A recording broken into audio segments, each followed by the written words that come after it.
उस प्रभु को इन आंखों नहीं देख सकते हैं। जागृत की दृष्टि से नहीं देख सकते, स्वप्न की दृष्टि से नहीं देख सकते, मानस दृष्टि से नहीं देख सकते। जब ये तीन दृष्टियां बंद हो जाती हैं तब चौथी दृष्टि दिव्य दृष्टि खुलती है। इस दिव्य दृष्टि से भी प्रभु के दर्शन नहीं होंगे। जब आत्म दृष्टि होगी तब आत्मा परमात्मा का ज्ञान होगा। वह होगा नादानुसंधान करने से। जो दोनों दृष्टि की धारों को मिलाकर एक करता है उसको दिव्य दृष्टि खुलती है। ये तीसरा नेत्र होता है। सबसे प्रथम साधना शिव जी ने किया था और तीसरे नेत्र का उन्मुक्त किया था, इसलिए उसका नाम ही शिव नेत्र पड़ गया है। शरीर में अंतर है, कोई लंबा है, कोई नाटा, कोई मोटा, कोई दुबला, कोई गोरा है, कोई काला है। ये रंग शरीर का है, लेकिन आत्मा निवास करने वाली सबकी एक ही एक है। तो संत मत का ज्ञान है, आत्मा की पहचानो, खुद को पहचानो, खुदा की पहचान होगी। आत्मा को पहचानो, परमात्मा की पहचान होगी।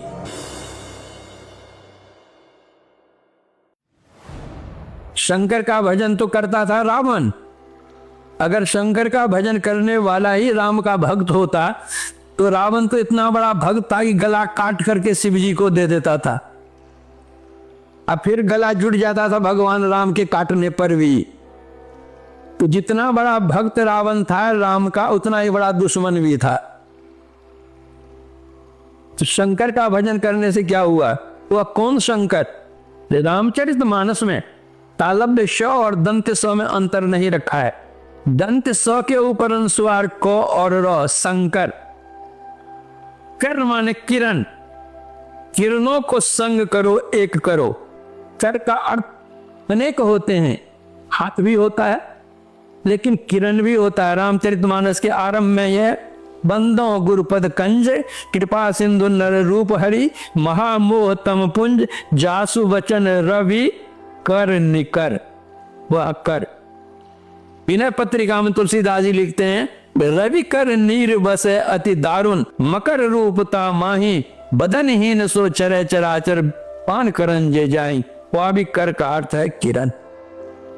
अपनी किरणों को संग करो। दृष्टि की जो दोनों धाराएं एक किरण हैं, इसको एक करो। शंकर का दूसरा अर्थ यह भी होता है, हम लोग कहते अमुक तो वर्ण संकर है। वर्ण संकर मतलब बच्चा जो पैदा हुआ है, मां दूसरी जाति की है, पिता दूसरी जाति का है।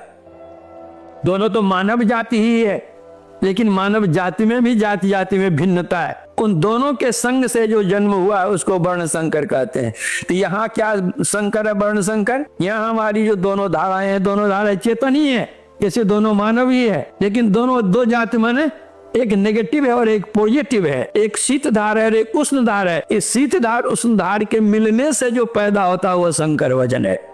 और अगर तालव्य श के ऊपर अनुस्वार देकर क और र हम करेंगे तो हो जाएगा शंकर। शंकर का अर्थ होता है कल्याणकारी। और दूसरा अर्थ होता है शंकर भजन। शंकर ने जो भजन किया था, शंकर ने कौन सा भजन किया था?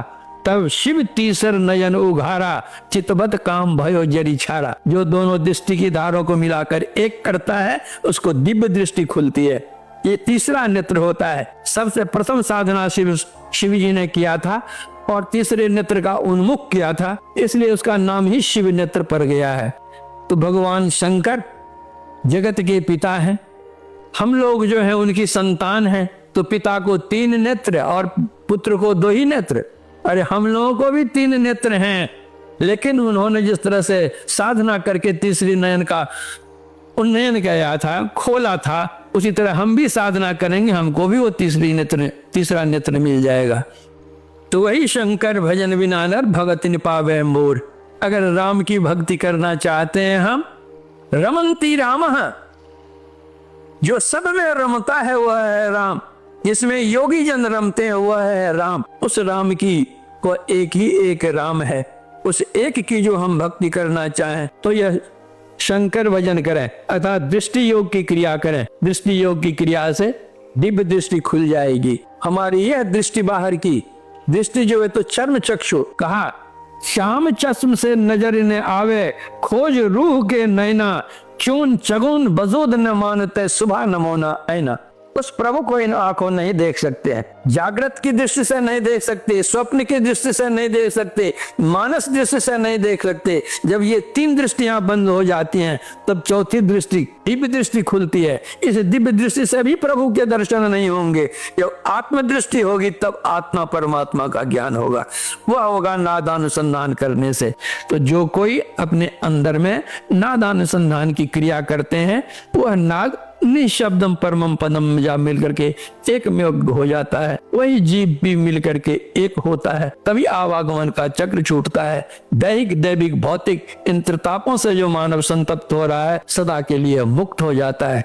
यह संतों का ज्ञान बतलाता है। बाहर कहीं मत दौड़ो, बाहर भटकन बाल खेल जैसन अभी अंतर धसुओ। अपने अभी अंतर धसिए, अपने ऊपर के आवरणों को हटाइए। अगर कोट पहने हुए हैं, कोट पहने हुए हैं, जैकेट पहने हुए हैं, कुर्ता पहने हुए हैं, गंजी पहने हुए हैं, इन सब आवरणों को हटाइए, तब देखिए कि हमारा शरीर कैसा है। उसी तरह से स्थूल सूक्ष्म कारण महाकारण ये चार जड़ावरण को हटाइए, तब देखिएगा हम कौन है। जब हम देखिएगा कि हम कौन है चेतन रूप में, तब परमात्मा का भी ज्ञान हो जाएगा, यह परमात्मा है। जैसे एक बूंद जल की पहचान हो जाने से कटोरे जल की पहचान, गिलास जल की पहचान, बाल्टी जल की पहचान, घड़े जल की पहचान, कुएं जल की पहचान, नदी जल की पहचान, समुद्र जल की पहचान हो जाती है। एक बूंद जल की पहचान तो पहले करो।